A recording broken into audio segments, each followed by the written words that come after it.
Hello friends, welcome to Creative Medicine. In this lecture, we will learn about Now, what are the examples of non-union? So, in the examples of non-union,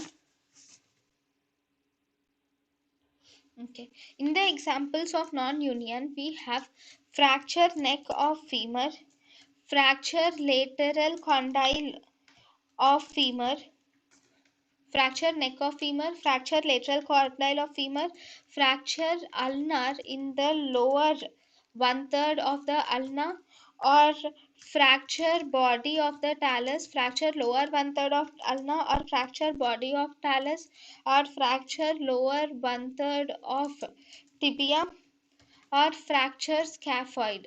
So, fracture neck of femur, fracture lateral condyle of femur, fracture lower one third of the ulna, fracture body of talus, and fracture lower one third of tibia and scaphoid fractures are the examples of non-union of the fractures.